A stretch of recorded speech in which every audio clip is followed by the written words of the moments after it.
Welcome to Stage Door Athletic Clubhouse Chats, but we're not actually in the clubhouse directly right now. We're sat on the veranda, the terrace, overlooking the Stage Door Athletic cricket field.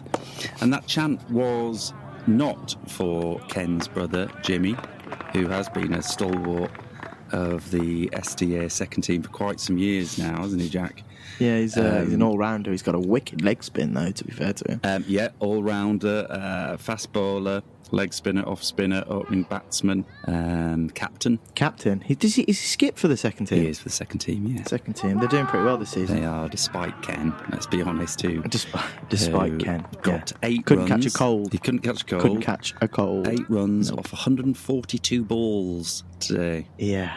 We kept telling him to increase the run rate, but he just started to swear at us, didn't he? He did. And that was 2 4s as well, because he doesn't run, Ken. No, he doesn't run. Quite frustrating for whoever ends up the other end. But, good. It was not too bad. 56 all out. 56 all out. Not bad. Was it that many? Jeez. Did all right, fair play to didn't the they? boys.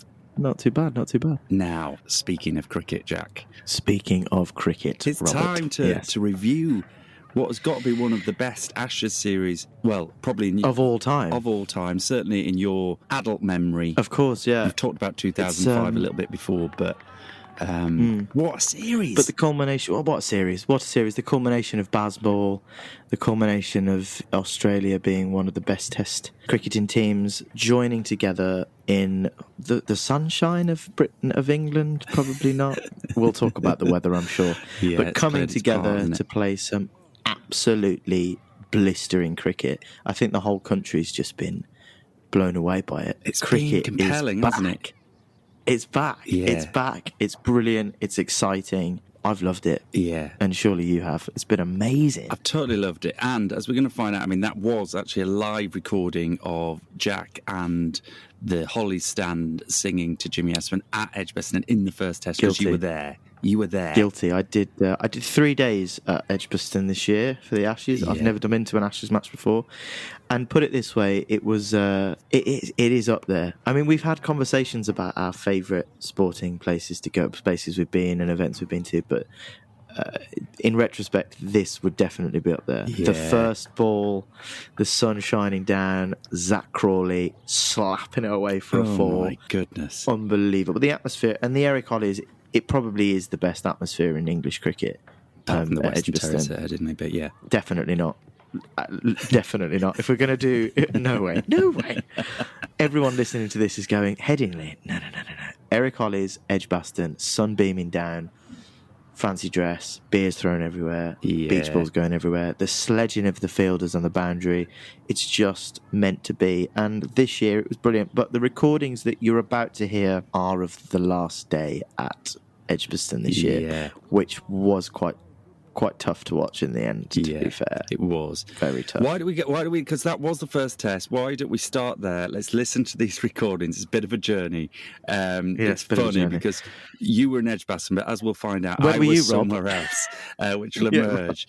I have various locations throughout this little recording, but I think this is one of the, what I really love about this.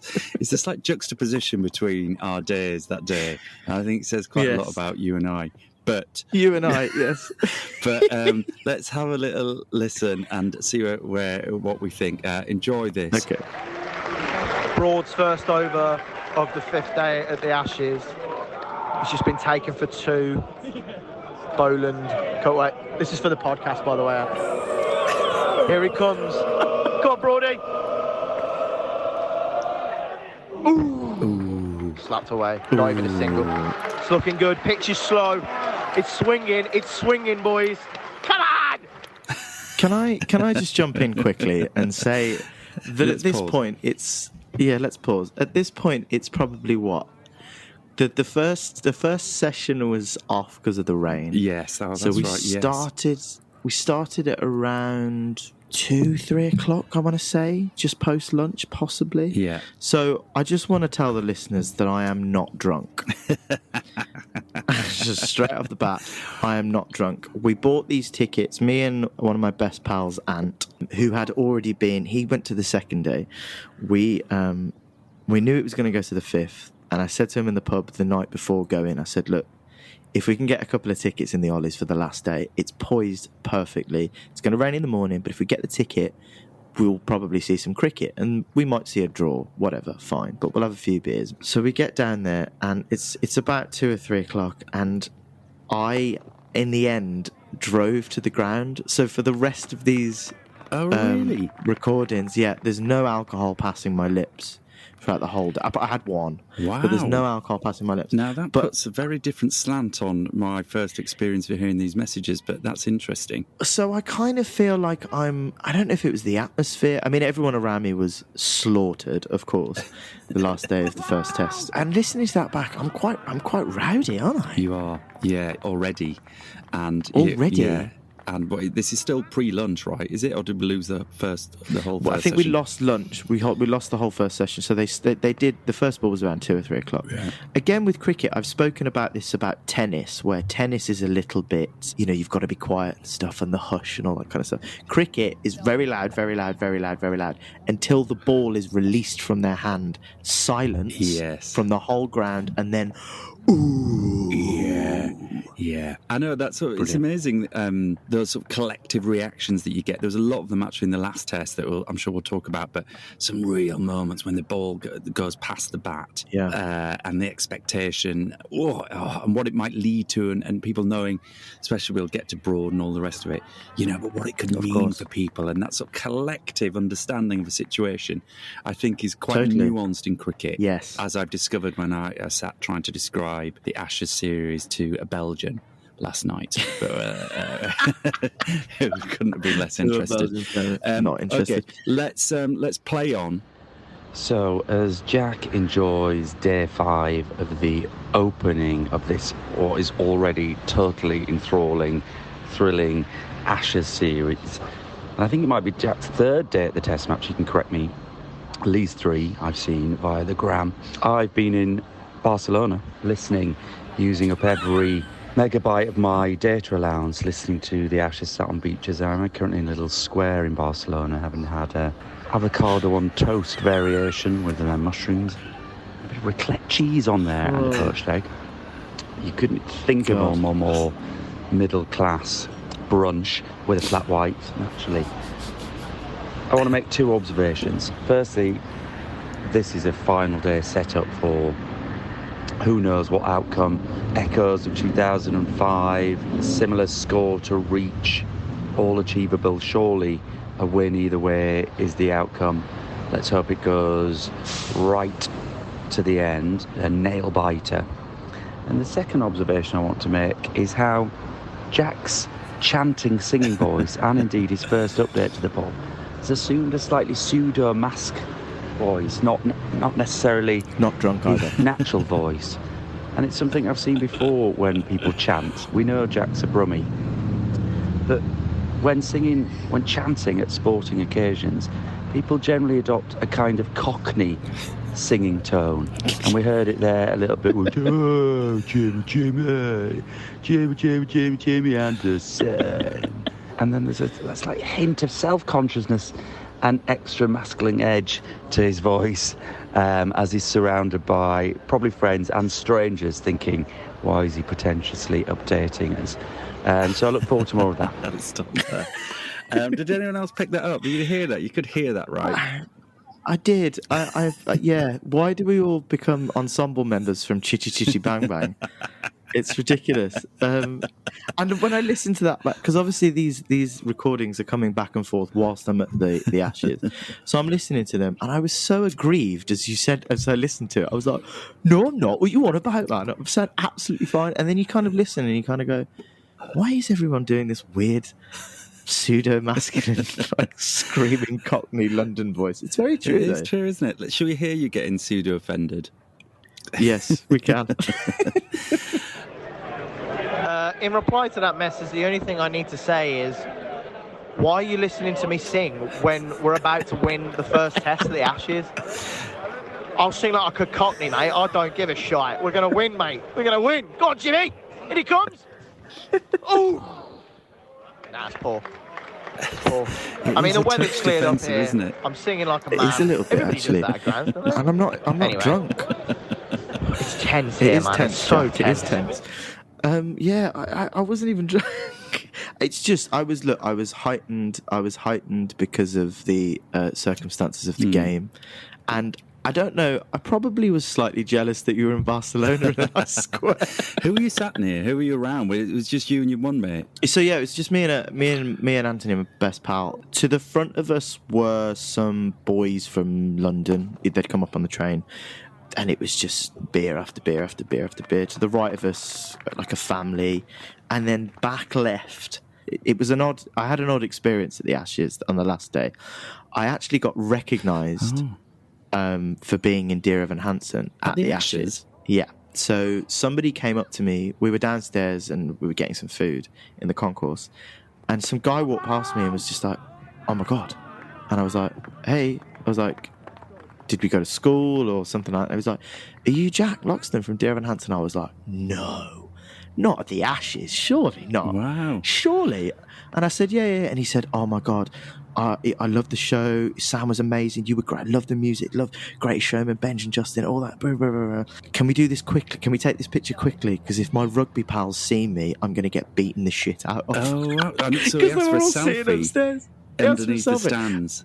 Underneath the stand, and he was like, quickly, because all my mates will take the piss out of me. They're all upstairs watching the match. Well, I'm quite reassured by that, because with our very, very unique angle on trying to find a space in the podcast market and thinking that, musical theatre and sport surely has an audience, we realise there is one person out there listening. I hope you sent them the link. Yes, I hope he's listening. It was nice to meet you. You were very lovely, bless you. Brilliant. All right, let's carry on listening. Well, it's advantage Australia based on that start, I would say, so far, wouldn't you, Jack? Khawaja looks like he's settled back in right away. He's the big threat today. He stays in and just, if he scores 50, 60 runs today, then the rest will work with him, I think. That's the key wicket that needs to go, but Boland looking comfortable as well. No movement for England's bowlers at all, it feels like. I don't know. No longer confident. Boland's gone! Off he goes! Straight in. Broad, nick and slip, taken by best. Another insight into my sporting expertise there. Yes, quite. Boland, nick and set. And Boland's gone! Brilliant, and so begins the chant. Let's pause there. I mean, just actually talking about the series, it did feel quite foreboding. I mean, hindsight's a brilliant thing, but Khawaja, we know, did, really put the scuppers on us in that test, and he did look set, and it felt like it was going to be a long day, didn't it? Yeah, big time. I mean, the whole day was tense, but as soon as Khawaja was gone, which is coming up, it's sort of the mood changed. This is the great thing about Test cricket. It's and especially this series, it has ebbed and flowed like nothing else I've ever experienced. Every single test. And it's fine margins. It's like if they get 20 more runs, if they don't get 20, if we get another wicket, if the rain comes over, if the ball starts swinging, there's so many different factors. And that last day, I've never experienced anything like it, because Khawaja was really, I mean, both innings at Edgbaston, he was, steady, solid, proper good cricket. Yeah. He's an incredible batsman. And I think you're right. Yeah, I mean, I think that is one of the joys of Test cricket for sure, that it can swing like that. But I think this series exemplified that better than many I can remember, because I think in recent years, when you've been watching the England team, maybe just even 2-3 years ago, you would have seen like a few wickets tumble and you thought, oh, that's it, gone.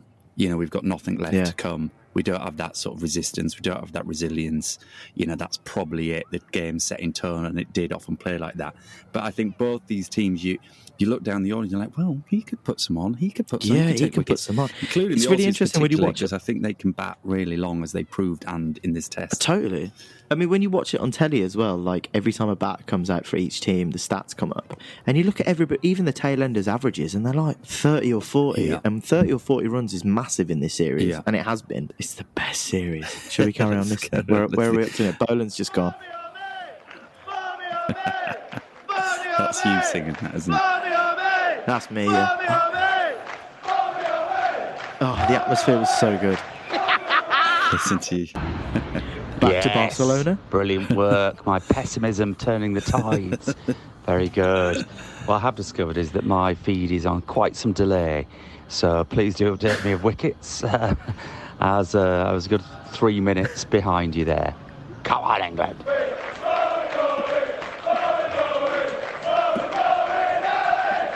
That's actually, come here, we'll have a pause here. Let's talk about cricket chanting quickly. It's fucking gone! Let's talk about cricket chanting. What's your opinion of cricket chanting? Well, we're about to hear one which I think is absolutely fantastic, which is coming up. But I've preempted it. He takes the wicket, he takes the catch it, his big fucking massive.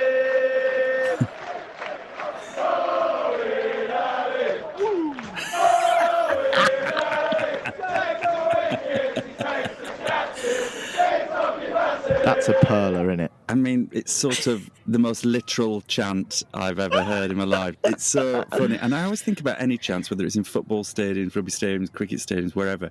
Who's the person who's sort of written it, distributed it to a level where there's a general understanding, and then sort of triggers it to get everybody in time? Yeah.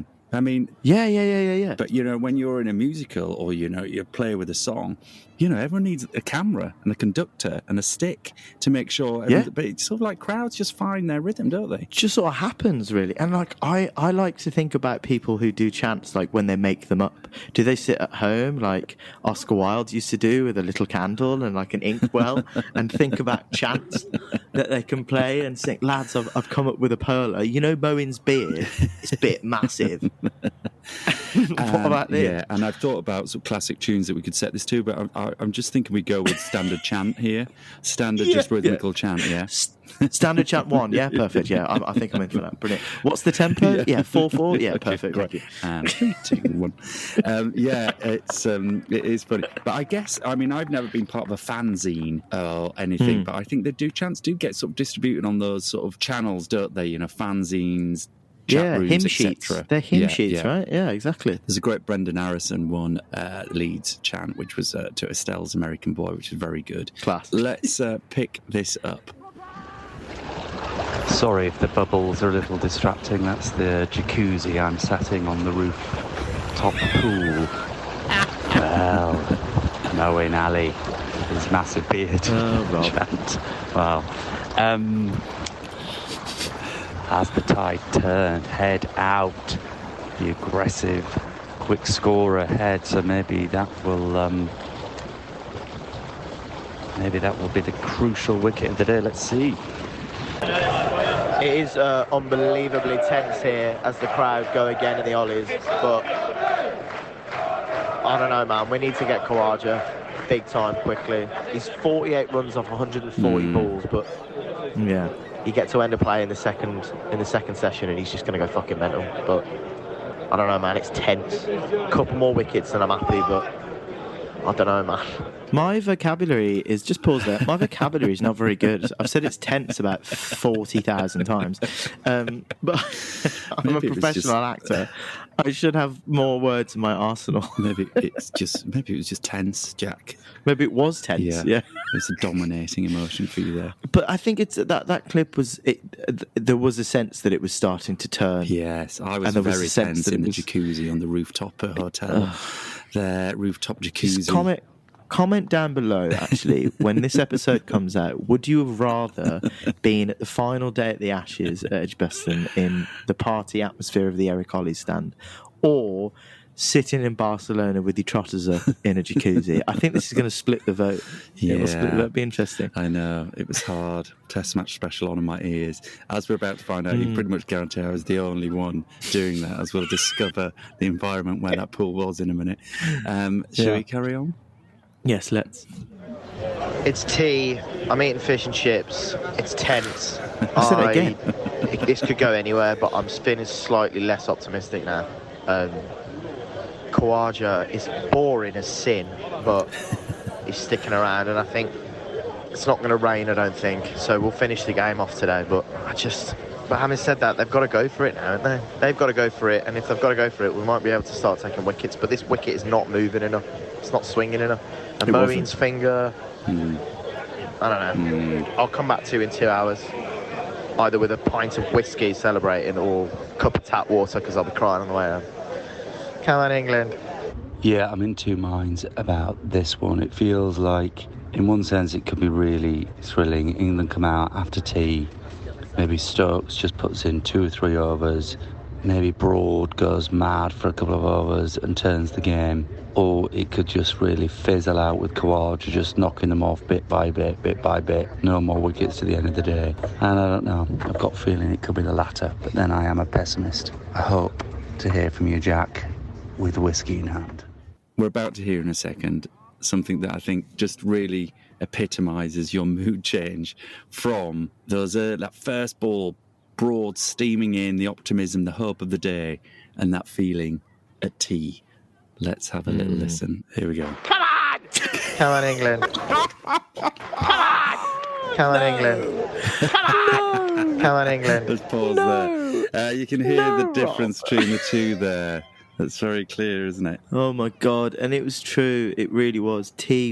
I'd just been absolutely robbed as well. It was like 14 quid for fish and chips. I was fuming. The mood was starting to change. Khawaja was just knocking around. Cummins had just probably said, look, get through the next 30 overs and go to town after. But it was so bad and the bowling wasn't working. Anderson, as much of a legend as he is, was doing nothing. Broad couldn't find anything. Yeah. Moeen, we hadn't spoke about, was injured. His finger was really, really bad and he was trying to figure that out. My two emotions. God, that second one's horrible. That sounds really sad. It's the first one that slightly alarms me.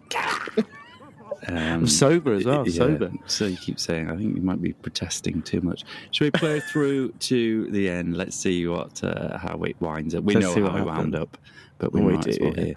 Fucking got him! Come on! Oh, this is tense now, isn't it? It's tense as I sit on the roof in Barcelona, surrounded by gay men in Speedos, dipping in and out of the pool. The only man guaranteed to be listening to the first test, Ashes test at Edgbaston. It's tense. 2 wickets required. I love it. Come on, England. It can be done. It will be done. There was hope there, wasn't there? There was a bit We of believe. hope there. We believe again. There really was. Oh my God, are we going to be watching replays of that Stoke catch? Dropped catch for years. Oh, the catch. Yeah, see, that was... See, there's been a few of them. I mean, think about the 5th test. That could have all changed in that moment as well. By 2 wickets. Big time. Catches was a theme absolutely gutted. Absolutely gutted. We should have taken advantage of the new ball. Stokes' early declaration on the first day comes into play now. Listen to how sad I am. That drop that he had about 5 or 6 overs ago, he should have caught that. We were right behind that.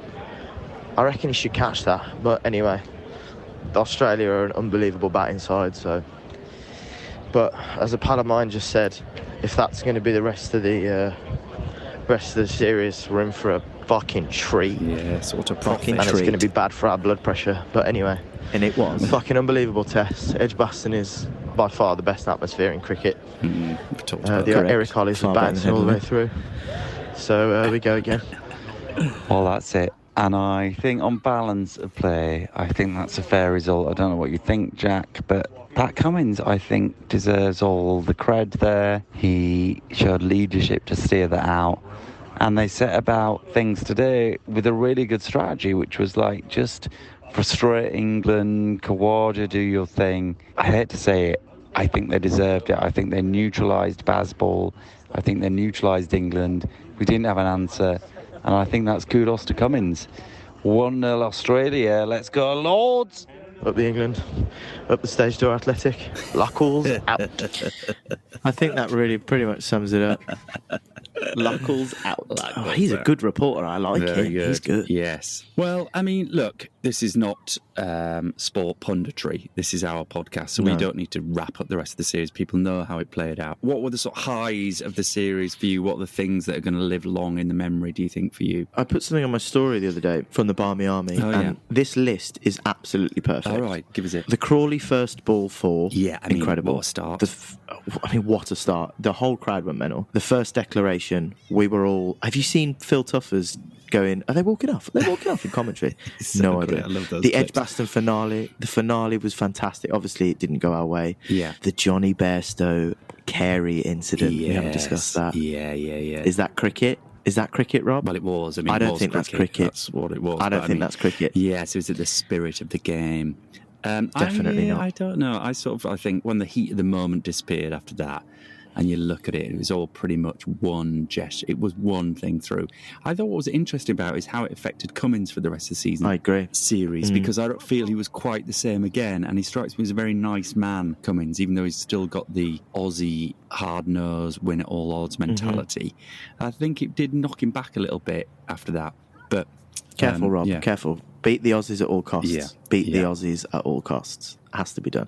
I don't think that was cricket. Anyway, the Stoke century. I mean, he brought it back. Yeah. Fantastic. Bit of redemption. Woody's spell at Headingley. His fifer. Yeah. Jesus, that was incredible. The nail-biting run chase in Leeds as well. Yeah, great series from Woody. Crawley's 189 at Old Trafford. Yeah, incredible. Fantastic. Was he high? He was highest run taker, wasn't he? Highest run score for the whole series. I think he was, and I think it was the run rate at which he went in that particular innings. It was kind of brutal. Yeah, and it had everything in it. I mean, that was proper Bazball. Bazball, go for it. Beautiful. And the next one on this list is the rain. Yeah. Question for you, Rob: do you think cricket needs to adapt its format to alleviate anticlimaxes like Old Trafford? I think what winds me up as an avid Test match special listener, and I've had some great moments through this series listening on long drives, what winds me up at stages, and they've got better at this kind of stuff, but there's still a long way to go, is religiously sticking to 11 o'clock starts. Absolutely crazy. Get on at 10. Why can't you start at 10 and start hours, particularly if you know, for example, rain's coming at midday, get it in early. Then why it takes 60 to 90 minutes to mop it up. And then the umpires come out and have a look. And then they give a time 20, 30 minutes later to start. Why isn't everybody ready to go the moment the rain stops? A bit like Wimbledon. 110%. Off the covers come, get on and play. And if that means better covers and it needs more investment of people to do it, get on. People should be warmed up, but not like warming up for 20 minutes afterwards. Get on. Yeah. So I think that sort of sat on the balcony with their feet up, eating 3 square meals a day around a match. I think, why... You think of Mandy Murray sort of like getting through a 5-set epic in 5 hours on a couple of those squeezy energy pouches and a Arthur banana. I just think, for God's sake, why do you need to sit down and have roast venison and 4 veg in the Lord's long room? I agree with you. I totally agree with you. There is something very old-fashioned about it all, and it's time for it to move on. Yeah. We need to get a bit more technology with being able to clean up the ground.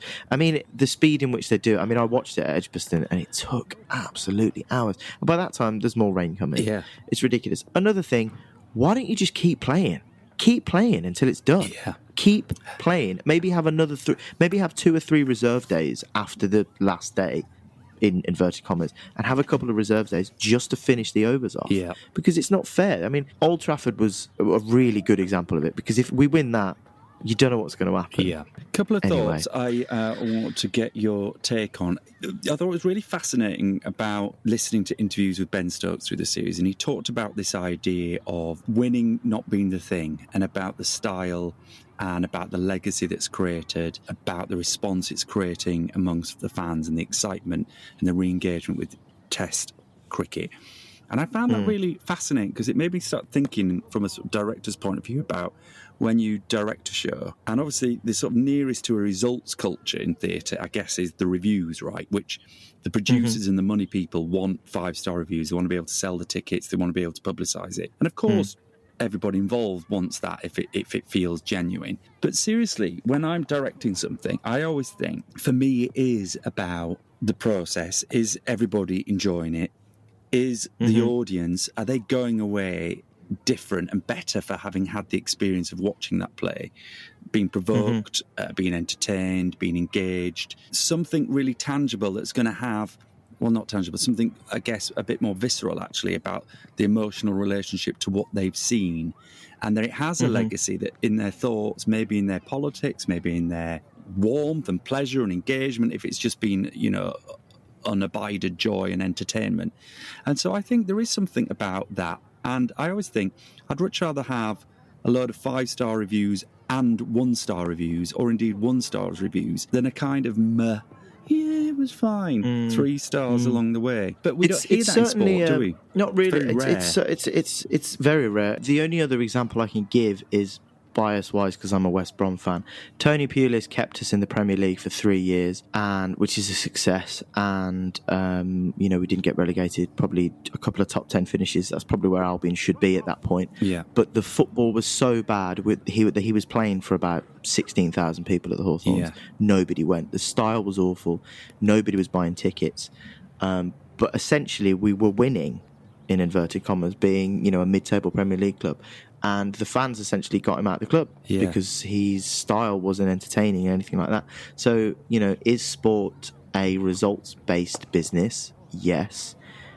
Does it come secondary to the style in which that success is achieved? I'm not too sure. Yeah, if I'm honest with you. I think it's really, and we see that again, actually, it's a really good point because, of course, the ideal is both, right? We want incredibly successful teams doing it in an incredible way. And you could argue that, Man City and Liverpool of recent years, Arsenal back in the Invincibles stage, were kind of doing that, I guess, with that combination. But you're right, I mean, Bielsa went in the end, everyone loved watching him, but, we were getting beat 6-0. Yeah. We didn't have any other ideas. Yeah. So you need that flexibility. And I think if you got Stokesy in a room on his own, he would probably say, yeah, he would not exactly. Yeah, I think I think it's a good line to say to the media. Is it potentially fruitful in terms of results? Clearly not. Eddie Hearn did the boxing promoter. Yes. He did an interview with someone, and he was like appalled. He was like, what a load of rubbish. Like, why on earth are they? That's absolutely ridiculous. What a load of bollocks and all this kind of stuff. And I'm like, yeah, fair enough. Boxing's a little bit different one-on-one. Anyway, he makes a fair point because who goes home after a 5-0 loss? If we'd have lost this series 5-0, at least it was entertaining. No, I'm not saying that. Yeah. I'm sitting in the pub going, the Aussies have just whitewashed us on our own patch. Yeah. I'm fucking fuming. Yeah.